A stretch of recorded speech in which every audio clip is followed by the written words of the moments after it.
Hello viewers, এখানে আলু ভর্তা করতেছি। প্রথমে দেখেন আলুটাকে আমি ইচ্ছা মতো গুতলাম, হাত দিয়ে গুতে গুতে গুতে গুতে একদম আমি ভাত আলু ভর্তা ভর্তা ভর্তা ভর্তা করলাম।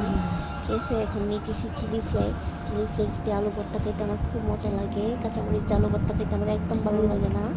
শুকনো মরিচ ভাজা দিলেও ভালো লাগে, কিন্তু সরষের তেল দিলে আলু ভর্তার মধ্যে একদম আমার জিদ উঠে যায়। ঠিক আছে, তো যাই হোক, কতগুলো চিলি ফ্লেক্স দিলাম। চিলি ফ্লেক্স দিয়ে এখন এর মধ্যে দিব আমি একটু লবণ। এই তো লবণ দিয়ে দিলাম।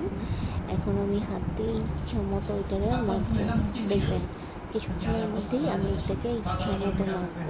ও মাখার আগে আমি কিছুটা পেঁয়াজও দিয়ে নিলাম। তারপরে এখন আরেকটু লবণ দিলাম। এই তো মেখে ফেলছি আলু ভর্তার। এখন আমি দেবো এর ভিতরে, যেহেতু এটা আমি ফুচকা দিয়ে খাবো, তাই আমি এর ভিতরে এখন দেবো কিছুটা মশলা বিট লবণ। এই যে মশলা বিট লবণ দিয়ে দিলাম। এই তো এখন ভর্তাটা অনেক সুস্বাদু হয়ে যাবে, একদম খেতে সেই সেই সেই সেই স্বাদ লাগবে। তো আমার আলু ভর্তা খাওয়ার